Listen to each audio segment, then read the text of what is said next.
السلام علیکم دوستانو، خدای دې وکړي چې روغ او جوړ او صحتمند اوسئ. ګران دوستانو، لکه څنګه چې دغه ویډیو تاسې ګورئ چې ګوره دا انسانان خبر هم نه دي څومره چې انسان د دنیا شوق کوي همغې نو هماغومره په دې دنیا کې په دې ګناهونو کې سړی ورځ تر بلې همدغسې په ډوبېدو روانېږي.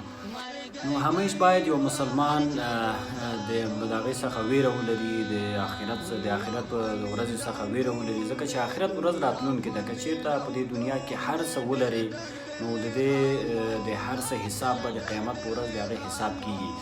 نو چې کله په یو ښار کې یا په یو ځای کې ګناهونه ډېر زیات شي نو الله جل جلاله نو دې غوندې دغسې بیا دې نه بدتر دغسې عذابونه راولي. نو دغه زلزلې همدارنګه دا نور طوفانونه دا څه وخت راځي؟ د زلزلې طوفانونه هغه وخت راځي چې کله په یو ځای کې، په یو ښار کې، په یو مملکت کې نور د ګناهونه چې کوم دی یو اوج ته ورسي.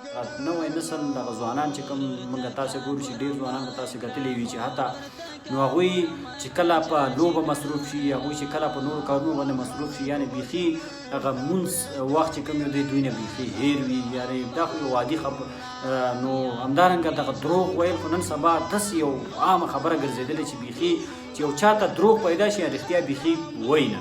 نو دغسې عذابونو څخه موږ تاسې باید وویرېږو. دا چې ښکاره په دې دنیا کې په مختلفو مملکتونو باندې دغسې عذابونه راغلي دي نو ټول خلکو په سترګو باندې کتلي هم دي، حتی چې په میډیا کې په هر ځای کې ویډیوګانې موږ تاسې کتلي دي چې دا ویډیو تاسې وګورئ چې دا که چېرته دغسې عذاب په یو مملکت باندې راشي نو باید د دې عذاب څخه ټول خلک چې څومره مسلمانان دي باید دې څخه عبرت واخلي او دې څخه باید وډار شي. داسې نه چې سبا ورځ دلته څومره دلته د ګناهونو اوج زیاتېږي، د ګناهونو ګراف چې څومره زیاتېږي نو نږدې ده چې بیا دغسې عذابونه دلته بیا هم راشي. لکه څنګه چې موږ تاسې ګورو چې نن سبا زموږ په افغانستان کې څومره ګناهونه دلته روان دي.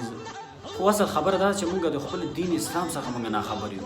نو ډېر خلک به تاسې کتلي وي چې خپل ماشومان چې کوم یو دی یعنې مدرسې ته نه لیږي. په مدرسه کې چې کوم یو دغه سل لپوي هغه ملا امام ته نه ورکړي تر څو دی هلته به قرآن کریم درس هلته ووایي 2000-3000 پورې هغه نورو کورسونو کې هلته ورکوي چې خپل زما ماشوم هلته انګلیش یادوي، زما ماشوم هلته کمپیوټر یادوي، زما ماشوم هلته نور درسونه یادوي. خو صحیح خبره ده چې ورسره دا درسونه دی وایي، خو زمونږ باید زیاتره تشویق چې کوم یو دی هغه دین اسلام طرف ته وي.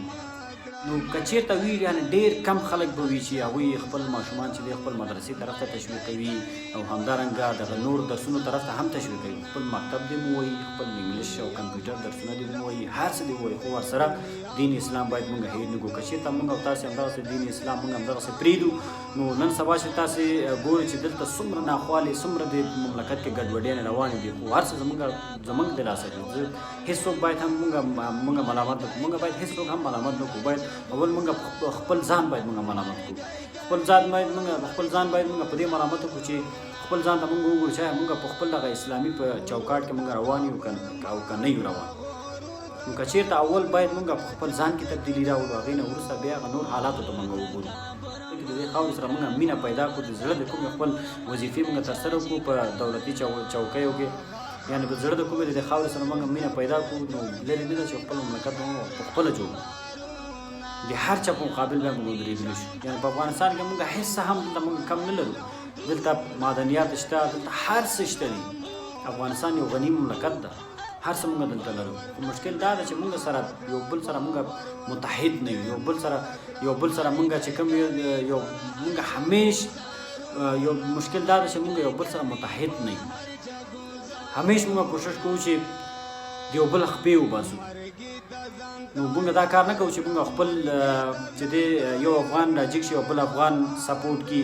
کله چې یو څوک ګورو چې موږ نه لږ مخکې وي موږ همیش دا کوشش نه کوو چې هغه سپورټ کړو، د هغې سپورټ پر ځای موږ برعکس کارونه کړو، د هغې خپې وباسو.